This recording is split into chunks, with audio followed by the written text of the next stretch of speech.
নমস্কার। নমস্কার।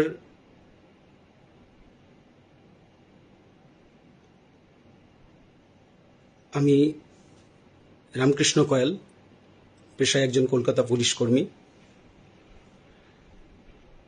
23 বছরের কর্মজীবন অতিবাহিত, এখনো 17 বছর কর্মজীবন বাকি আছে। তো এই 23 বছর কর্মজীবনের 15টি বছর আমি এই তৃণমূল সরকারকে দিলাম।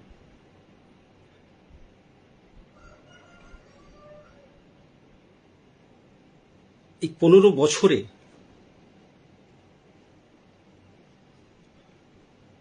আমি দেখলাম কিভাবে ডিপার্টমেন্টের ইসলামীকরণ হচ্ছে। আমি 15 বছরে দেখলাম কিভাবে প্রশাসনিকভাবে হিন্দুকে, বাঙালিকে মুসলিম হওয়ার জন্য উৎসাহিত করা হচ্ছে।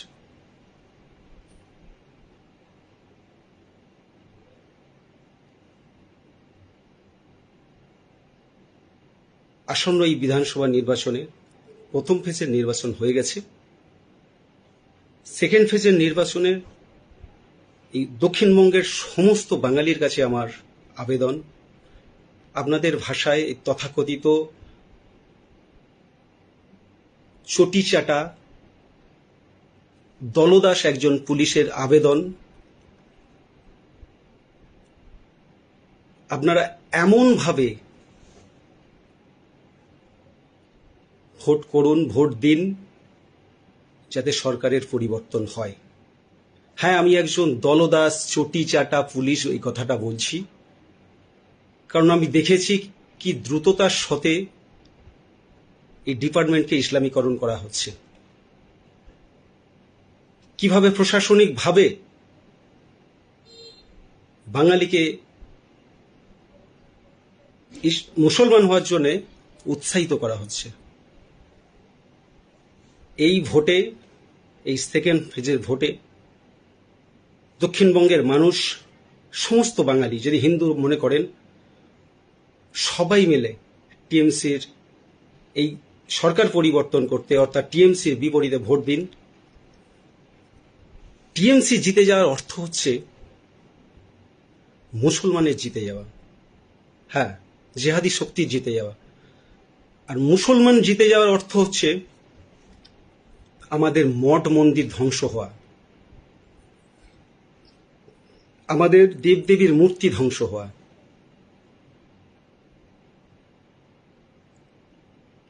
কেন বলছি? মুসলমান জিতে যাওয়ার অর্থ হচ্ছে, টিএমসি সরকার জিতে যাওয়ার অর্থ হচ্ছে মুসলমানের জিতে যাওয়া। আর মুসলমানের জিতে যাওয়ার অর্থ হচ্ছে আমাদের মঠ মন্দির, দেবী দেবী ধ্বংস হওয়া, মূর্তি ধ্বংস হওয়া, মন্দির ধ্বংস হওয়া, এবং আমাদের মা বোনেদের ইজ্জত যাওয়া, রেপ রেপ হ্যাঁ রেপ। কারণ ইসলাম ধর্ম মতে, ওই আরবের মতবাদ মতে, যারা আরবের মতবাদ ফলো করে তাদেরকে মুসলমান বলে। আর এই ধর্মীয় মতবাদ অনুসারে এরা বিধর্মীদের ধর্ষণ করতে পারবে, বিধর্মী মহিলাদের ধর্ষণ করতে পারবে, রেপ করতে পারবে। ইভেন আপনাকে একটা মিথ্যে অজুহাত দিয়ে, ইসলাম অবমাননা হয়েছে এই অজুহাত দিয়ে আপনাকে এলাকা ছাড়া করতে পারবে, যেটাকে, এবং যেখানে পাবে সেখানে হত্যা করবে, এরকম একটা নির্দেশ দেওয়া আছে, যেটাকে আমরা দাঙ্গা বলে থাকি। আমরা রোজার সময়, ঈদের সময় ঈদ মোবারক, রোজা মোবারক বলি, রোজা 1.5 মাস পরে রোজা। আপনি কি জানেন বন্ধু, এই রোজার মাসের পরে বিধর্মীদের উপর ঝাঁপিয়ে পড়ার কথা বলা আছে? জানেন না? আপনি কি জানেন বন্ধু, আমাদের সঙ্গে একটা মুসলিম, অ্যাজ এ মুসলমান, বিধর্মী কারোর সঙ্গে কারোকে বন্ধুত্ব করতে পারে না, কাউকে বন্ধু হিসেবে গ্রহণ করতে পারে না। তাহলে করছে কেন? কারণ এখানে হচ্ছে এইটা হচ্ছে যে এই ধোঁকাবাজের আশ্রয়। এই আয়াতটাকে বলছে 3 নম্বর সূরার 28 নম্বর আয়াত। হ্যাঁ, এটাই সেই আয়াত যেটা ষড়যন্ত্রমূলক আয়াত, মেইন আয়াত, ষড়যন্ত্রমূলক নির্দেশ, যে যখন সংখ্যায় কম আসো তখন তুমি তোমার মতো থাকো, মিলেমিশে থাকো, আর সংখ্যা বেড়ে গেলেই তুমি ইসলাম মতে চলো। তাই এই দলদাস পুলিশ, হ্যাঁ আমি আবারও বলছি, এই দলদাস পুলিশ সমগ্র বাংলার হিন্দুর কাছে আবেদন করছে, এই ভোটে এই সরকারকে অবশ্যই পরিবর্তন করুন এবং সেরকম সরকার আনুন যারা আমাদের ধর্ম রক্ষার কথা বলে, যারা হিন্দুকে বাঁচানোর কথা বলে। কারণ টিএমসি সরকার জিতে যাওয়ার অর্থ মুসলমানের জিতে যাওয়া। কারণ মুসলমান একসময় সিপিএমকে হাতিয়ার করেছিল, তারপরে তৃণমূলকে দখল করেছে। আপনি যদি একটা জিনিস খেয়াল করেন তাহলে বুঝবেন, আমরা টিএমসি করেছিলাম, টিএমসিকে এনেছিলাম অন্য মার খেয়ে।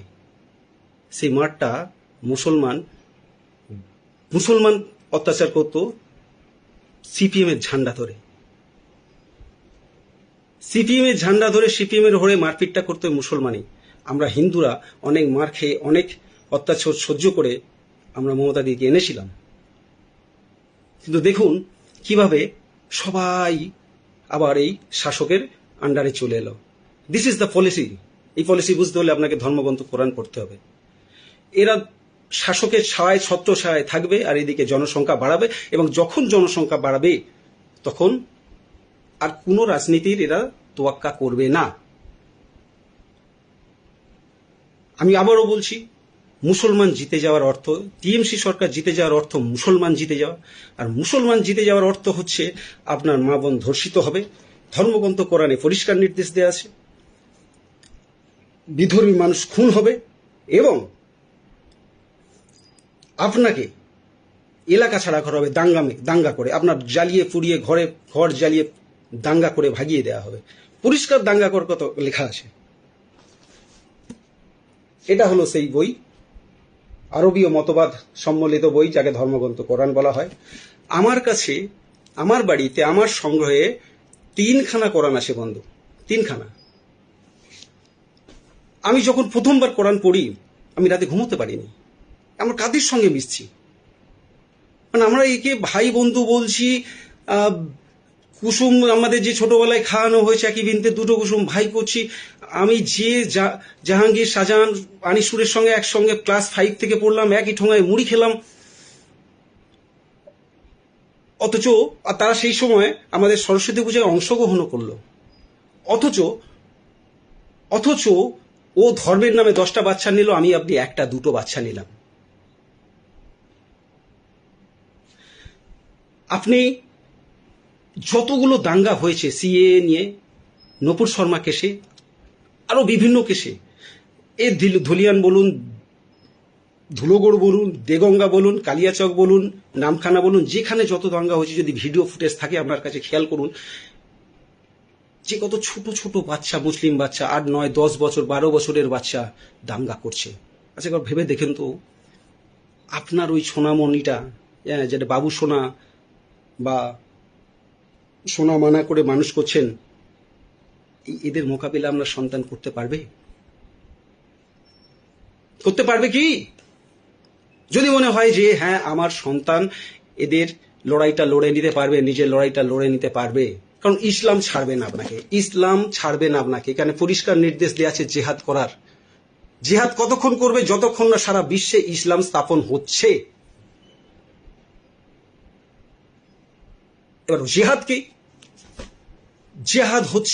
জিহাদের আবিধানিক অর্থ হচ্ছে ইসলাম প্রসারের সর্বান্তক পন্থা বা পদ্ধতি। তরবারি নিয়ে বিধর্মীর গোলা কাটাটা যেমন জিহাদ, তখন যখন সংখ্যায় কম থাকবে, আপনার সঙ্গে মিলেমিশে থাকবে, এদিকে ধর্মের নামে 10টা বাচ্চা নেবে, আপনাকে ইসলাম সম্পর্কে ভুল বোঝাবে, ওটাও জিহাদ। এই জিহাদেরই পাঠ হচ্ছে আমাদের মেয়েদের ভাগিয়ে নিয়ে গিয়ে আমাদের মেয়েকে বিয়ে করছে, গর্ভের দখল নিচ্ছে। হ্যাঁ, এটাও জিহাদ। কারণ একটা হিন্দু মেয়েকে ফাঁসিয়ে নিয়ে যাওয়ার অর্থ হচ্ছে একটা হিন্দু মেয়ের গর্ভের দখল নেয়া। ওইখান থেকে কিন্তু 2-5টা মুসলমান ছেলেই বেরোবে, হিন্দু বাড়বে না। This is the conspiracy. আর এই কনস্পিরেসির কথা লেখা আছে, ছত্রে ছত্রে লেখা আছে ধর্মগ্রন্থ কোরআনে। হ্যাঁ, আমি মুসলমান সমাজকে চ্যালেঞ্জ করছি, আছে কেউ শিক্ষিত কোরআন হাদিস জানা মুসলমান মৌলবী মুফতি মুয়াজ্জিব কোরআনে হাফেজ, যে আমাকে বলবে যে না না এ তুমি কাফের, দুষ্টু বালক, তুমি ইসলাম সম্পর্কে কিছু জানো না। ইসলাম এরকম কথা বলেনি, ধর্মগ্রন্থ কোরআনে এরকম কথা কিছু লেখা নেই। যদি এটা প্রমাণ দিতে পারেন যে বিধর্মী মহিলাদের ধর্ষণের কথা লেখা নেই, আমাদের দেবদেবীর মূর্তির ভাঙার কথা লেখা নেই, এবং আমাদের দাঙ্গা করে আমাদের এলাকা ছাড়া করার কথা লেখা, যেখানে পাওয়া সেখানে হত্যা করার কথা লেখা নেই, এবং আমাদের মা বোনেদের উত্তেজিত করা এবং ধরে এনে ভোগ করা, অর্থাৎ তার নামান্তরই হচ্ছে ধর্ষণ করা, লেখা নেই, যদি প্রমাণ দিতে পারেন তাহলে আমি চ্যালেঞ্জ করছি, যদি এরকম প্রমাণ দিতে পারেন, আমি প্রতিশ্রুতি দিচ্ছি যে আমি আপনাদের গোমাংস খেয়ে আপনাদের কলেমা পড়ে মুসলমান হয়ে যাব।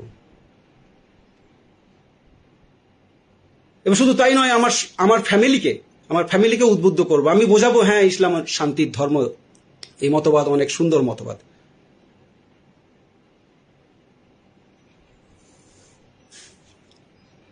সমস্যা হলো দীর্ঘ কয়েক দশক ধরে সিপিএম, কংগ্রেস এবং কিছু বুদ্ধিজীবী যারা হয়তোবা মুসলমানের অর্থে ওদের পেট চলে, ওদের পেট ভরায়, কিংবা ওদের বাইরের মহিলাদেরও পেট ভরায়,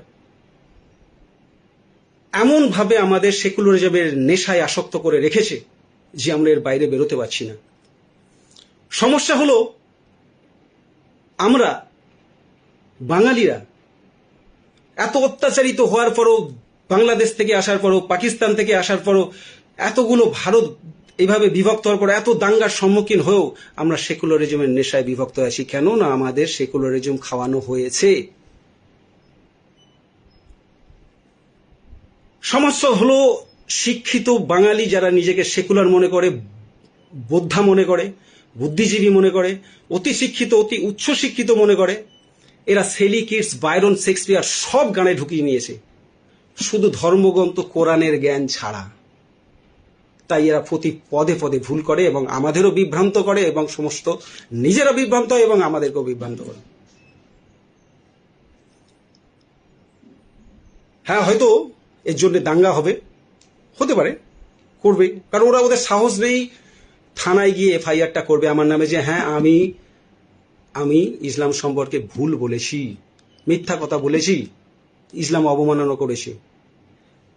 একজন বিখ্যাত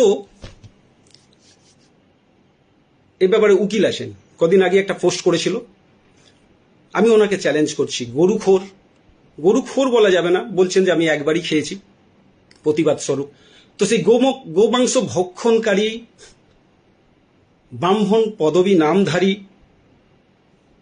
যাকে এক কথায় গো বিকাশ ভট্টাচার্য বলা হয়, তো ওনাকে আমি বলছি আপনি নিজে আমার নামে হাইকোর্টে কেসটা করুন, যে হ্যাঁ আমি ইসলাম অবমাননা করেছি। যা করবেন করুন, পরে দেখা যাবে। আমি শুধু এই দক্ষিণবঙ্গের মানুষের কাছে আবেদন করছি, সমস্ত বাঙালি। হ্যাঁ, আরো একটা কথা, আমার এই কেন্দ্রের বিধায়ক পুলক রায়, যিনি দুটো দপ্তরের মন্ত্রী, আপাত দৃষ্টিতে দেখলে খুব ভালো উন্নয়ন হয়েছে, নিঃসন্দেহে উন্নয়ন হয়েছে। দুটো দপ্তরের মন্ত্রী, রাস্তাঘাট উন্নয়ন হয়েছে, চকাচক করছে, নদীঘাট বাঁধানো হয়েছে, অনেকে ঘর পেয়েছে। আমি বলছি এই পুলকবাবু কি আমাদের এই জেহাদের হাত থেকে বাঁচাতে পারবে? পারবে না। মুসলমান সমাজ রাজনীতিকে হাতিয়ার করেছে বন্ধু, শুধু এই আরবের মতবাদকে স্থাপন করার জন্য। এরা, এই মুসলিম ছেলেরা এইরকম তাগা পড়ে, হিন্দু তাগা পড়ে আমাদের হিন্দু মেয়েদের লাভ জিহাদে ফাঁসাচ্ছে। একটাই উদ্দেশ্য, আমাদের মেয়েদের ভাগিয়ে তার গর্ব দখল নেয়া। আমরা যাকে লাভ জেহাদি বলছি, এই লাভ জেহাদি যেমন মীর আছে, তেমন ওই যার নামে আমাদের প্রথম থেকে মাথাটা খাওয়া হয়েছে, সেই কাজী নজরুল ইসলামও আছে। হিন্দু মেয়েকে বিয়ে করে মুসলমান বানিয়ে বিয়ে করতে হয়। সেখানে পরিষ্কার নির্দেশ দেওয়া আছে যে তুমি যদি কোনো বিধর্মী মেয়েকে বিয়ে করো, তাকে মুসলমান করে বিয়ে করো। কোনো মুসলমান মেয়ে যদি হিন্দু ছেলেকে বা বিধর্মী ছেলেকে বিয়ে করে, তাকেও আগে মুসলমান হয়ে বিয়ে করতে হবে, এর বাইরে বেরোনো যাবে না। তাহলে আমাদের এইভাবে পিছনটা, খারাপ ভাষাটা বললাম না, আমাদের এভাবে শেষ করে দেওয়ার চক্রান্ত কেন বন্ধু, কেন? 3খানা কোরআন আছে আমার কাছে, 3খানা। এটা পড়ার পরে আমি ভালো খাবো। হ্যাঁ, এই মুহূর্তে এই সামনের মেশনে এই 29 তারিখে আমার বেতন ঢুকবে, মেসেজ পেয়ে গেছি। 60,000 বর্তমানে আমার বেতন। আমি ভালো খাবো, ভালো পড়বো, আর মাঝখান থেকে দেশটা, আমার বাংলার মাটি দখল হয়ে যাবে। আমার ভিটে মাটির অধিকার আমাকে হারাতে হবে। আমার ছোট্ট মেয়ে, আমার নয়, আমাদের সমস্ত বিধর্মী যারা নিজেকে হিন্দু মনে করেন, তাদের মেয়েরা রেপ হবে, ধর্ষিত হবে, কি না ওই মতবাদ অধিকার দিয়েছে বিধর্মী নারীদের সঙ্গে এইরকম ব্যবহার করার। হ্যাঁ, আমি অ্যাজ এ পুলিশ কর্মী হয়তো আমি নির্বাচন কমিশনের শাস্তির মুখে পড়ব, সাসপেন্ড হব,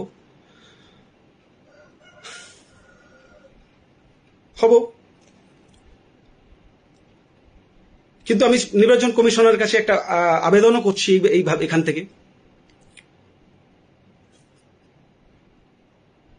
এই সত্যি কথা বলার জন্য যদি কিছু অশান্তি হয়ে থাকে সেটা দেখুন, আর পারলে প্রোটেকশন দিন আমাকে। কারণ আজ নয় কাল আমাদের এই সত্যের সম্মুখীন হতেই হবে। কতদিন এই ষড়যন্ত্র আমরা বুঝতে পারছি না। এই ষড়যন্ত্র বুঝতে পারার কথা নয়। এই ষড়যন্ত্র কোথা থেকে কি হয়ে গেল, যা ধুলোগড়ের লোক বুঝতে পারলো না, ধুলিয়ানের লোক বুঝতে পারলো না, দেগন্দার লোক বুঝতে পারলো না, নামখানার লোক না, হুগলির তেলেরি পাড়ার লোক বুঝতে পারেনি। সবাই ভাই ভাই করে বড় হয়, একসঙ্গে মিলেমিশে থাকে, যে কোনো অজুহাতে আপনাকে এলাকা ছাড়া করার কথা নির্দেশ দেওয়া আছে। আপনি বুঝতেও পারবেন না কোথা থেকে কি হয়ে গেল। তাই যেখানে সংখ্যায় মুসলমান কম আছে, এই যে আমরা ভালোভাবে মিশছি, this is a part of conspiracy, part of জিহাদ। হ্যাঁ, আপনি এটাকে গুডউইল জিহাদ বলতে পারেন।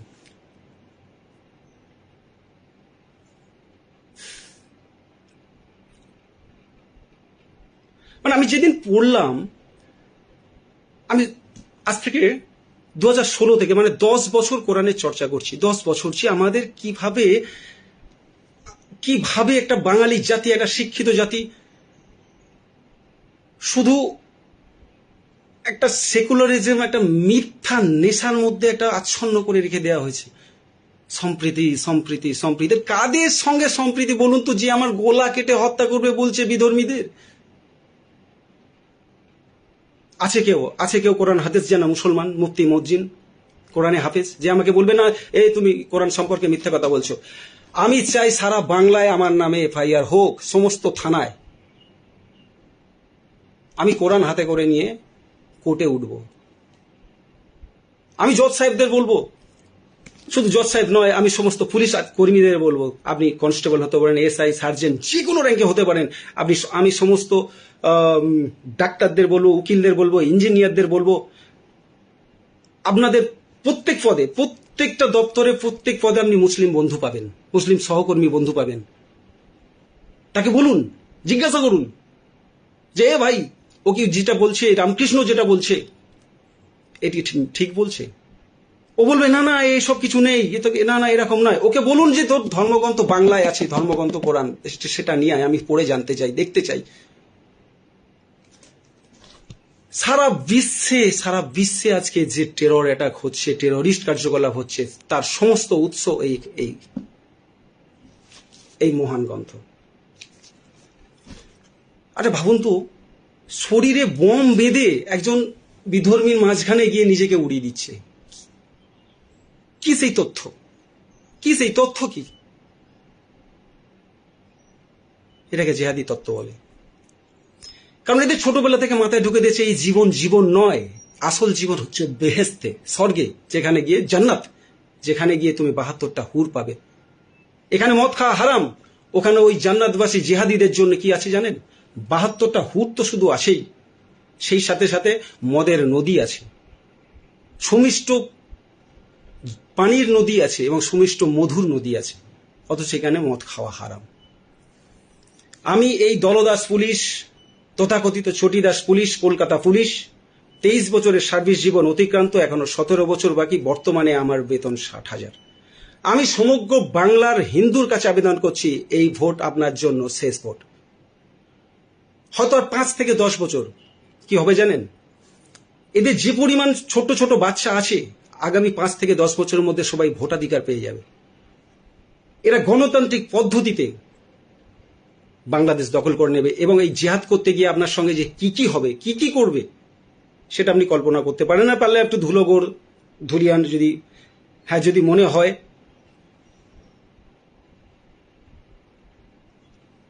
আমি সবাইকে বলছি,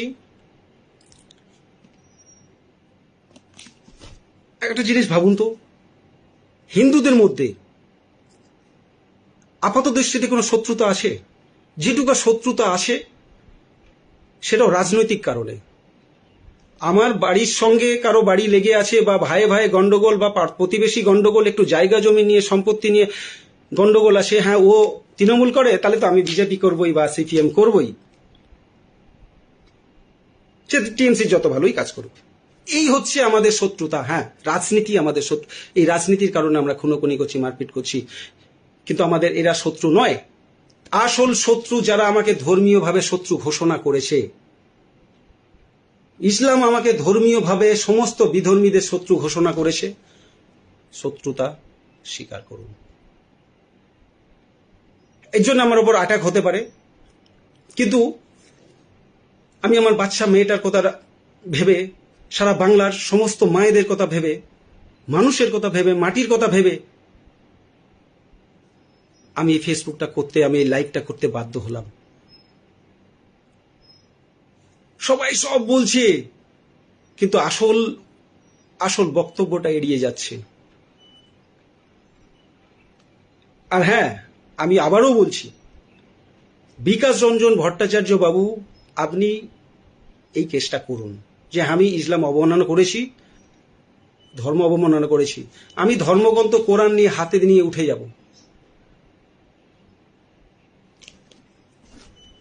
নমস্কার, সবাই ভালো থাকবেন। জানি আমার উপরে অনেক রকম স্টেপ হবে।